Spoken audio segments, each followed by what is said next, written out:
On Christmas Eve, when the world outside felt wrapped in lights, laughter, and the careless warmth of families who believed tomorrow was guaranteed, Daniel Cross walked alone through the frozen back streets of the city with his coat pulled tight and his head bowed.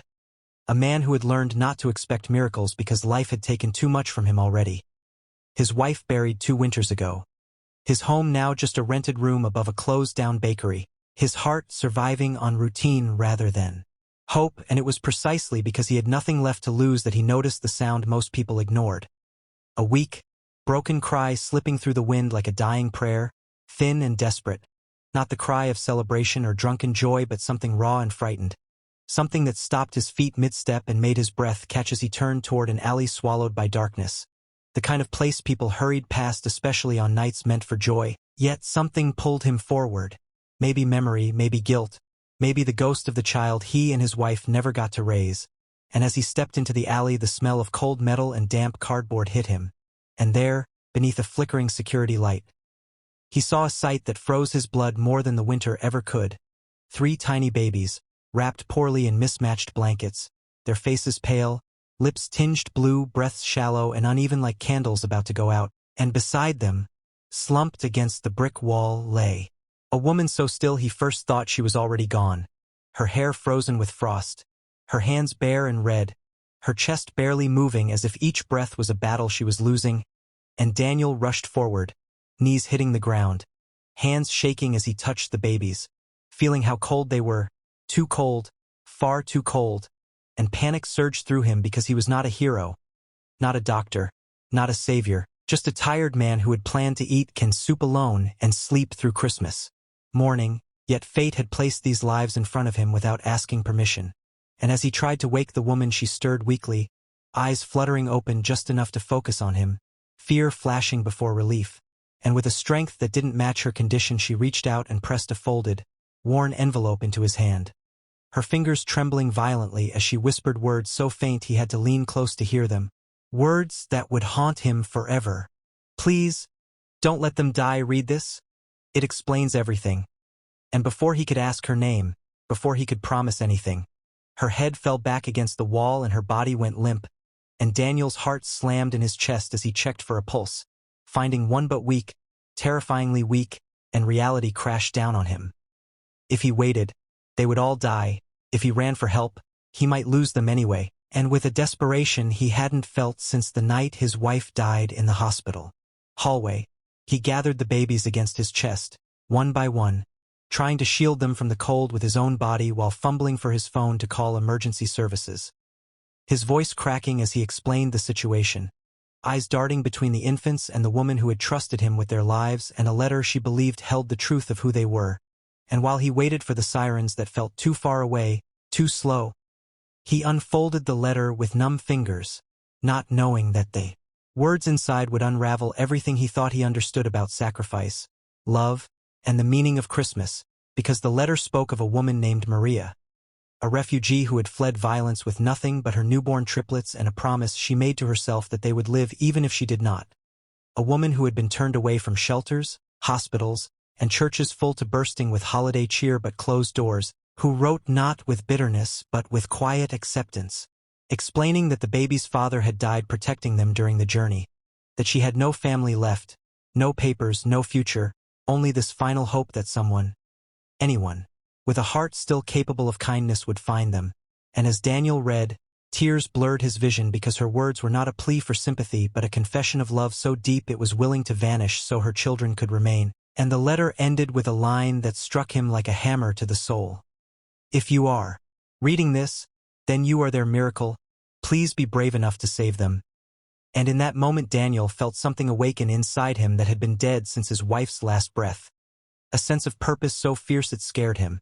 And when the ambulance finally arrived with lights cutting through the darkness like salvation, he handed the babies over, one by one, whispering to them promises he didn't know if he could keep, while paramedics worked frantically on the mother. And as he rode with them to the hospital, clutching the letter like a sacred relic, he understood that this night was no accident, that Christmas Eve had chosen him for a reason. And as machines beeped and doctors rushed, he stood in the hallway once again like he had years before. But this time, instead of waiting for death, he was waiting for life, unaware that the truth in that letter would soon pull him into a story far bigger than himself. One that would test his courage, change his future, and remind every soul who hears it why compassion matters. When morning finally broke on Christmas Day, pale light filtering through the hospital windows and settling softly on the polished floors, Daniel Cross stood rooted outside the neonatal intensive care unit with the same letter folded and unfolded so many times it felt less like paper and more like a living thing, breathing with him, and every sound around him, the distant hum of machines, the muffled footsteps of nurses, the quiet sobs of strangers, felt amplified, because somewhere beyond those doors 3 fragile lives hovered between this world and the next, and a mother who had loved them enough to disappear lay unconscious in another ward. And as hours dragged on, Daniel replayed every word Maria had written, realizing the letter was not just an explanation but a map, a trail of truth that led straight to his own wounded heart, because buried between her lines of sacrifice and fear was something else entirely: faith in a stranger, belief that goodness still existed even when the world proved otherwise. And when a doctor finally approached him with tired eyes and a careful smile, telling him the babies were stable but critical, warmed at last, breathing with assistance, Daniel felt his knees weaken, gratitude crashing through him so suddenly he had to grip the wall to stay standing. And yet the relief was incomplete because the next question came softly but firmly. "Are you family?" And he hesitated. The truth caught between his lips, knowing that legally he was nothing. A man who happened to walk down the right alley at the wrong time, but emotionally, spiritually, he already felt bound to them by something unbreakable. And before he could answer, another nurse appeared, shaking her head slowly, delivering news that shattered the fragile calm.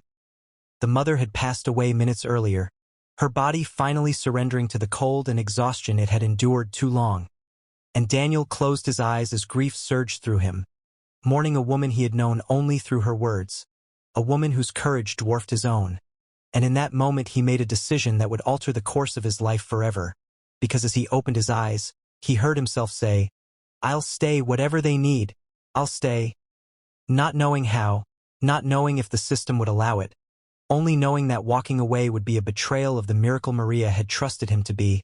And the days that followed blurred into a whirlwind of social workers, paperwork, court dates, and sleepless nights spent in plastic chairs beside incubators, whispering stories to babies too small to understand but alive enough to listen, telling them about Christmas lights and kindness and a mother who loved them beyond life itself. And slowly, against odds that doctors had warned him not to hope against, the babies began to gain strength, their tiny fingers curling around his, their cries growing louder, fuller, defiantly alive.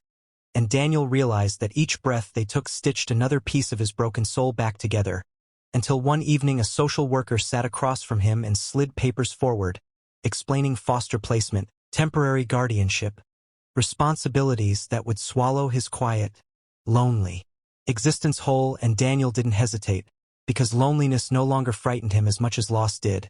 And when the judge finally approved the placement just days after the new year, Daniel walked out of the courthouse carrying 3 bundled miracles, snow falling gently around them, and for the first time since his wife's death, the world didn't feel empty, it felt unfinished in the best possible way. And years later, as the story spread, a man who stopped, a mother who believed, 3 children who lived. People would call it a Christmas miracle, but Daniel would always know the truth, that miracles are not lightning strikes from heaven.